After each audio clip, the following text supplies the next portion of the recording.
I can't think of a moment where everyone has come together in the way they did to help out a peer, a competitor in the way they did.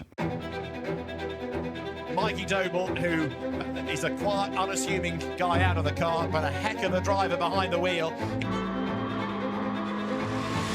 Certainly hoping that we'll get him his race win this year. And Mikey's still perhaps one of the great underrated talents in the British Touring Car Championship. But I'm pretty confident that we're going to have the tools in our armoury to take the fight to them and beat them.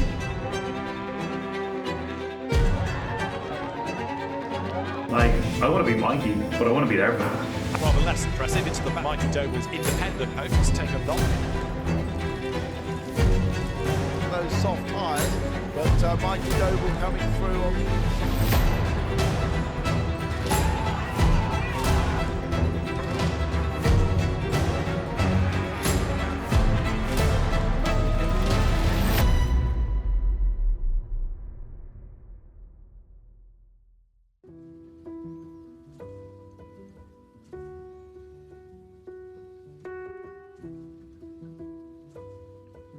It was a Saturday afternoon, summer's day, and I was at work in a family business. Just an ordinary day. I got a telephone call on lunchtime, August the 9th, and actually as I picked up my phone, I noticed I'd missed lots of other telephone calls and there was loads of messages on there, and somebody had said that there was a fire in one of the fields near our work premises, so maybe I want to go and check.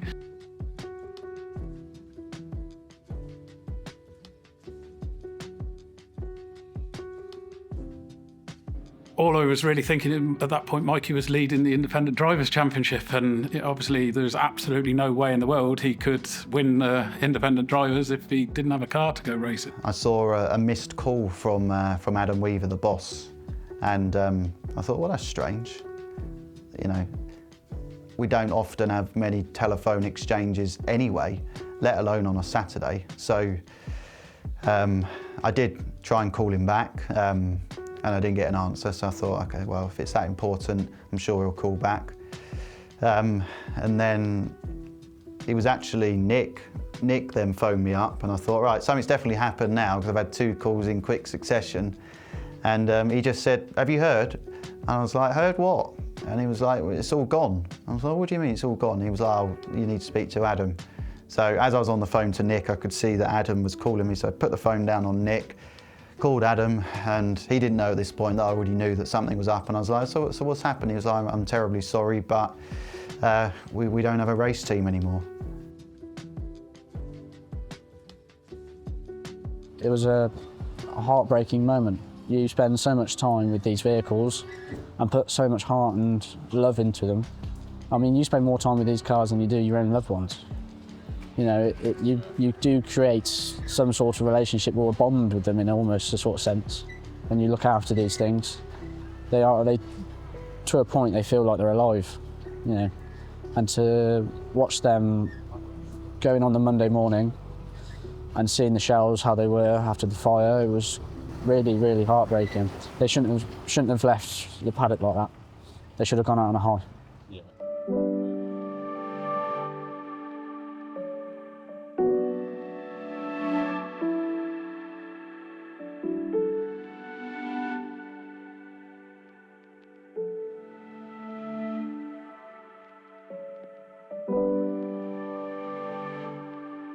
230 Astra didn't have any more life in it, eh?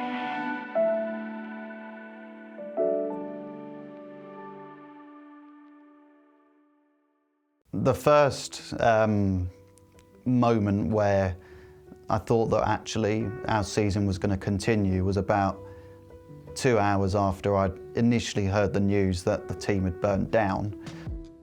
The Patterson family, who happened to own one of the Btcc Cupras that wasn't racing at that time, didn't even hesitate in offering the car to us to continue our season's challenge.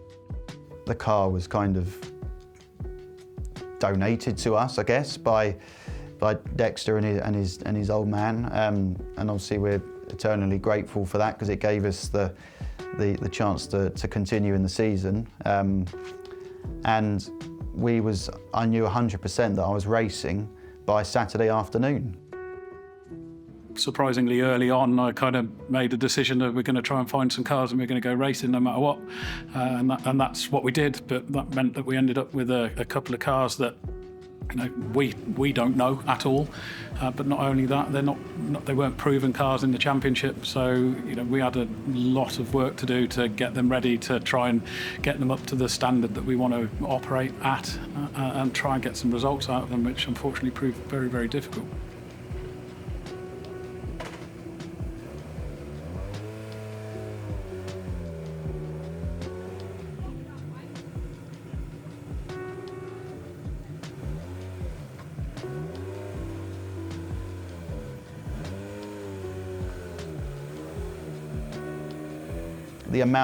The outpour of support that we got from the wider touring car community was something that we probably haven't seen in the sport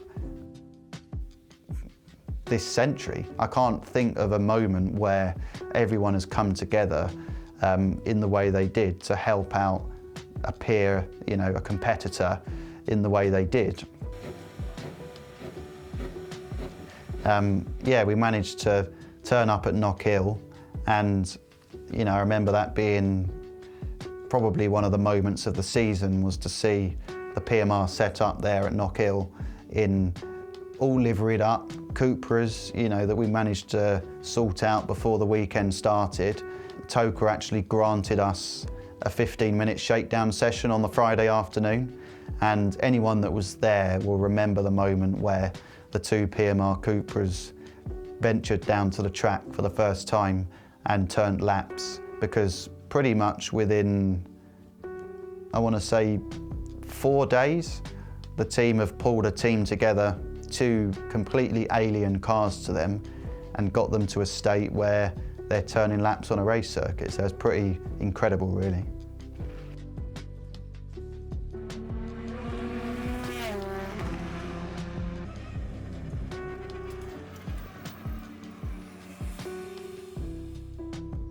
As soon as we got to Knockhill, seeing those cars go out on the track for the first time was incredibly emotional. We literally had the fire on Saturday, and Wednesday, Thursday, with the teams were on the way to Knockhill ready to race. So it was a matter of days kind of getting everything together, and we didn't just go there to kind of take part. We still wanted to be competitive. We wanted to finish all of the races. We could have just turned up with cars that were just bare white cars and people would have been okay, but we had the graphics all printed, got the cars wrapped at the circuit. So that was fantastic. But then again, going back to being competitive, as soon as you've overcome that hurdle, the next thing was, right, how do we become competitive?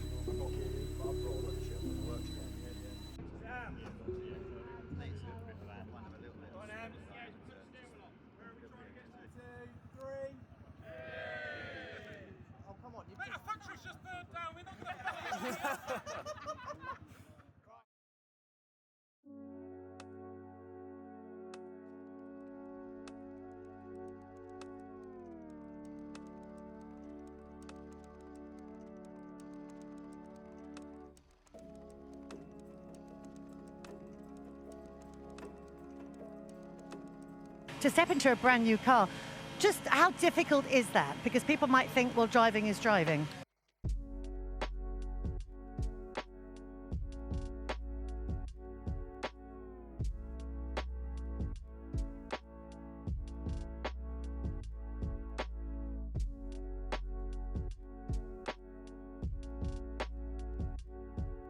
The biggest differences in the Cupra, the first being is a right-hand drive car.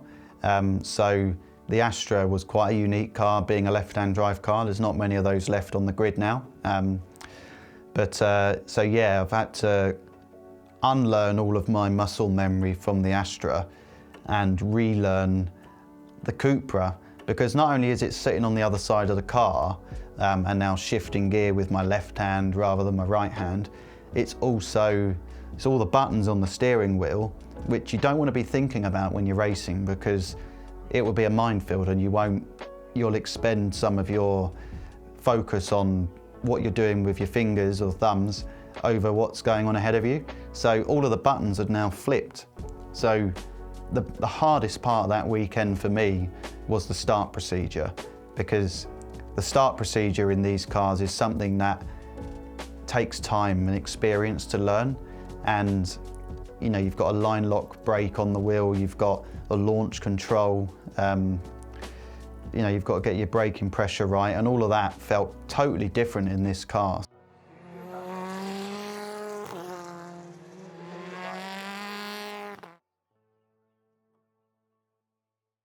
To race one, it's a gloriously hot and sunny day at Knockhill, and the action around here, Tim, always is well worth watching. And with all these BMWs at the front, we're in for a fascinating race.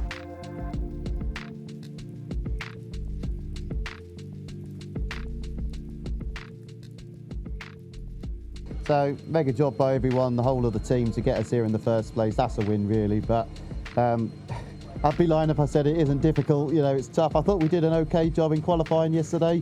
We were only a gnat's hair off of getting through, but had a tough race one there. But we have been the medium time now, so it's going to be soft for the end of the day. I said if we could finish every session without any reliability issues, and that would be mega, and that's what we did. You know, we went round, we completed all the laps. We didn't do anything heroic, didn't smash the car up, just kind of logged laps, learned the car, and made sure that we finished those races, because we didn't want to take ourselves out of the championship fight. And by finishing those races, it meant that now we can take that information, use what we've learned going into the later rounds of the season to come back stronger. Last thing we wanted to do was to throw it into the tyre barriers, trying to overdrive the car and kind of just make a bad situation even worse. So it was definitely damage limitation, and you know, we was quite satisfied with what we came away with that weekend.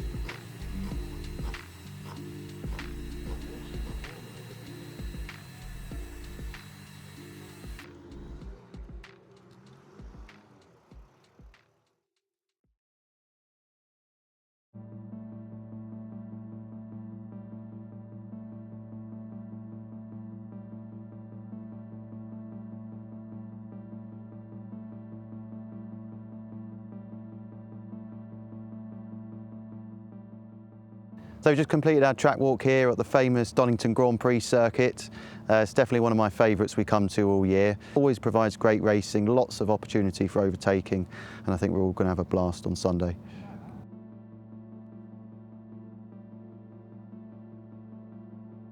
I just thought that I could step into another touring car and be right on the pace, and you know, we took a couple of steps back. You know, we weren't challenging for those top 10 positions that we'd come so used to doing earlier in the year, but wasn't to panic about. You know, the guys got the car back, and they gave it a good service, gave it a good check over, kind of prepared it in the way that they wanted to prepare it, because every team prepares a car slightly differently.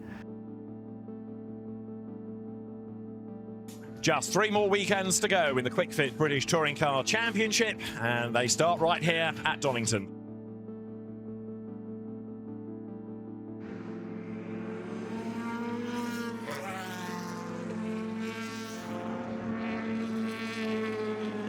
And that's Mikey Doble. Of course, Power Max Racing still in the Cupras. Mikey Doble, another driver with lots of effectively carryover tyres, new tyres, therefore, because all the carryovers were burned.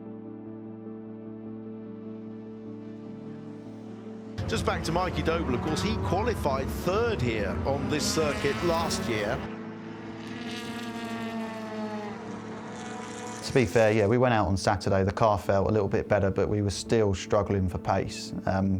The pace wasn't coming easily out of this car, and when I've referred back to the Astra earlier in the year, where I just said I felt like I didn't have to try, like the car was almost just driving itself around the track, it couldn't have been further from that with this car. Rattled through very rapidly indeed. Everyone going out that I can see on slicks, trying to get a time in, because at the moment the track, until it really does get wet, if you can get any heat into these slicks, it will still be quicker on those.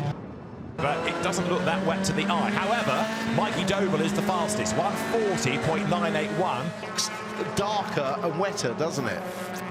So it looks to me like, and if 1 minute 40 is obviously a long way off the 33.5 that we were seeing in the dry. You know, we were plugging away at it, trying to see if we could unlock any more pace, trying different setup aspects on the car. And, you know, we did actually have a glimmer of hope on the Saturday afternoon at Donington. Knockhill having to adapt from sitting on one side of a race car to another, and Mikey's still perhaps one of the great underrated talents in the British Touring Car Championship. He's a fairly quiet bloke, doesn't really shout and scream about his ability too much, but you put him inside the car and he delivers time and time again. Right, there's Mikey Doble in the background. So Chilton does a 1:43.129. Darrell de Leon goes third. In fact, Mikey Doble splits him and Chilton to be second, 1:43.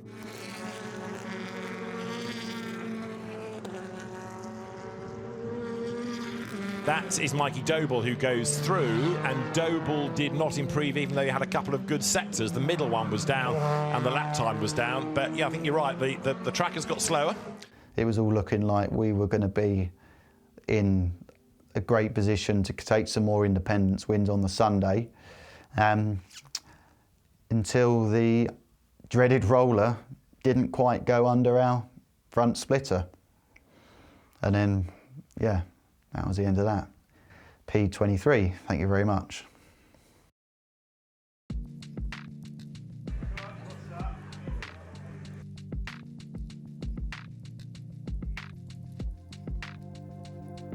Starting from the back of the grid, so no real pressure on my shoulders.